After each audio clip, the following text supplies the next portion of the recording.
P2P network or peer-to-peer network configuration. So, gagamit tayo ng crossover LAN cable. Connect natin sa bawat PC, dalawang PC. So, dito tayo sa Windows Server. Right-click natin doon sa LAN network icon. And then go to Change. Tapos, right-click Properties. And then, go to version 4, Properties. Then, dito tayo maglalagay ng static IP address. Ayan, gagamit tayo ng class A IP address. So, 126.10.10. So, kahit anong number. 3. Pwede rin. 3. Tapos, submit mask is 255.0.0.0. After that, click the OK. Yun lang po. Tapos, save. So, after mailagay natin yung static IP address, ngayon, ang gagawin natin ay mag-rename ng PC computer name. So, right-click sa this PC. Right-click natin, then piliin ang properties. Tapos, click change settings.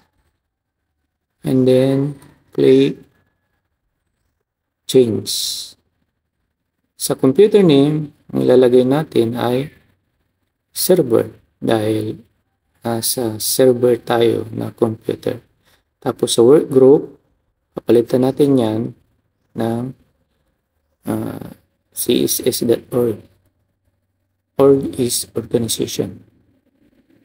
So css.org.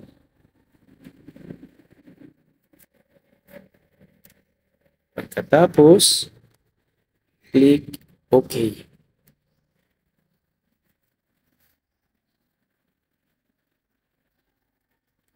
And after that, may magpapa up. Yan. Welcome to the css.org work group. Click OK and then you must restart your computer para mag-apply yung changes. Click OK. Pero mamaya na lang muna. May i-configure pa tayo. So right-click doon sa network icon. Tapos open. Tapos punta tayo sa change advanced sharing settings. And then kailangan naka-turn on network discovery. Ang network discovery natin naka-turn on then file sharing. Doon din sa private at public. So dapat turn on network discovery sila. Doon naman sa all network, kailangan naka-turn off, protect, o doon sa password protected sharing, turn off yan. So, yun sa isa, turn on sharing, dapat naka-turn on sharing din yun. Turn off password protected sharing, then save changes. Katapos, punta tayo sa Windows Firewall. Turn off po natin ang Windows Firewall para ma-avoid natin yung interruption mamaya sa sharing. So close, close, close, and we need to restart now our server computer. Click OK and close and restart now.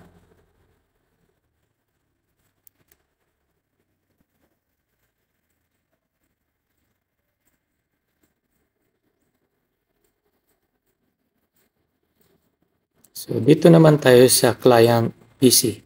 So, right-click doon sa icon ng network and then same process yung gagawin natin. So, change advanced sharing. Ay, hindi mo na. Doon sa, maglalagay muna tayo ng IP address. Kasi static tayo. So, same process. Use the following IP address. Plus A, yung gagawin natin kaparehas ng ginawa natin sa server. Pero magkaiba sila ng last octet number. Kasi pag pareho, magka-conflict yung IP address nila.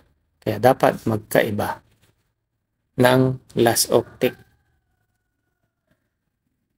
Then, advanced sharing tayo.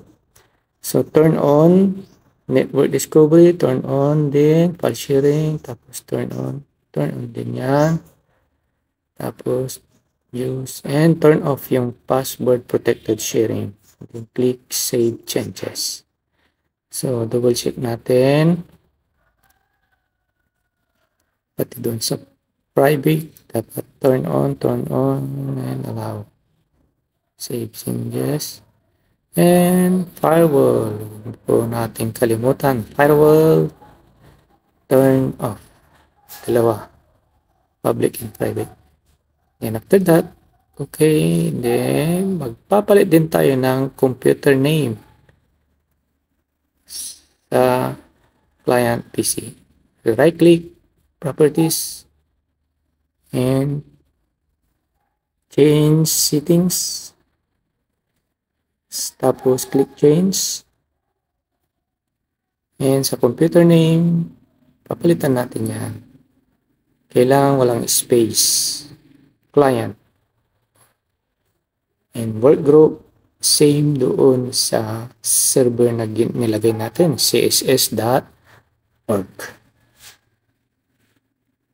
Click OK.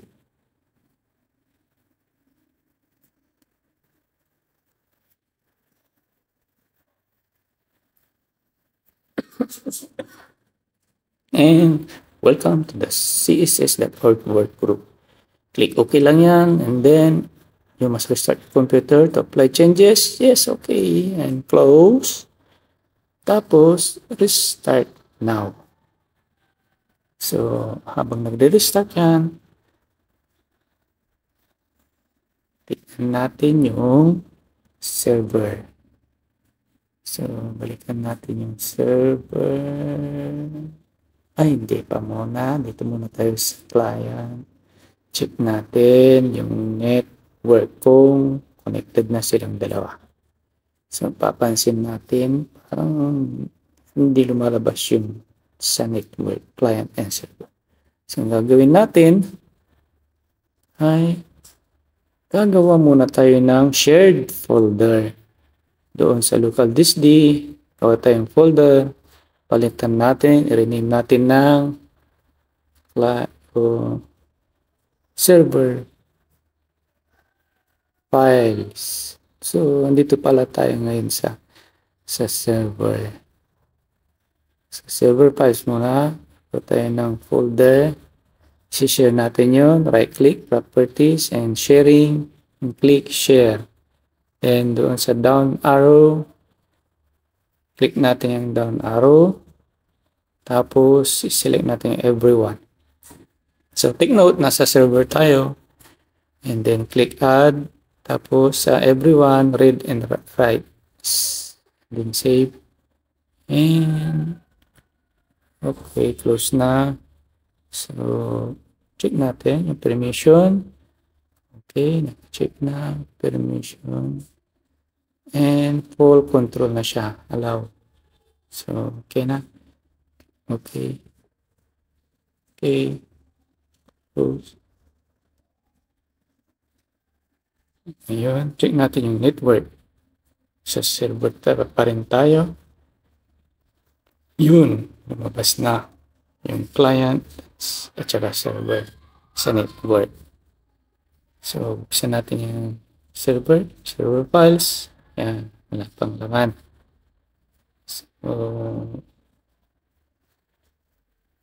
lagyan natin ng laman yung ginawa nating folder. So, local disk D. Yan sa folder na shared. So, gagawa tayo ng laman na files. So, bitmap image. Sample lang. So, yun. Lumabas na rin siya sa shared folder doon sa network. So, next, ang gagawin natin, punta tayo ngayon sa client PC. Double check natin. So, wala pang shared si client PC. Ngayon, nandito na tayo sa client PC. Same process. Gawa tayo ng folder sa local disk D at i-rename natin ng client files. So, i-share natin yung folder na yan para ma-access ng mga PC na nasa network. So, right-click, properties, sharing, click sharing, tapos click share. And down arrow, everyone, select everyone, and then add. After that, permission, read, write, and then save. So, close, and close. Tapos, check natin yung network. Right-click and refresh lang para lumabas. Yan. Lumabas na yung client and server sa network. Buksan natin yung server. Sinare ni server sa client.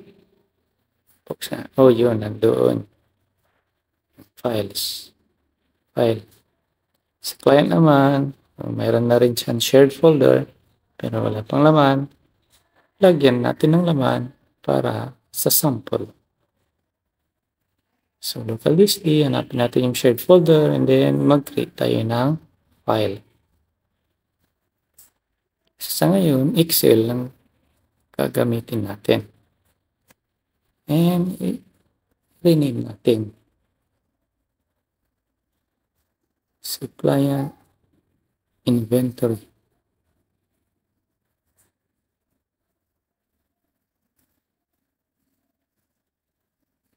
Yan, after that, i-check natin doon sa server PC yung shinare ni client. So, click natin yung network, punta tayo sa client, and then, yun, si client files, yes, nandun siya. So, dito tayo ngayon kay server PC. Yan. So, click natin yung network. And tarang! Sa network tayo. Click. And oh, walang lumalabas. So, gagawin natin. Right click. And refresh. 1, 2, 3. Come out. O yan, nandoon na yung dalawa. PC, client and server. So, buksan natin si client. At yung client files na shared folder. Uh-oh. Nagkaroon ng network error. So, try natin diagnose. Sa tingin ko yung network discovery. So, pwede natin balikan yung advanced sharing. So, hindi siya nag-apply sa diagnosing. So, go to the network icon. Let's open. And then, advanced sharing tayo. Yun, naka-turn off. So, turn on natin yan sa lahat. Turn on din sa network discovery. Okay, turn on. Turn off your password. And save changes tayo.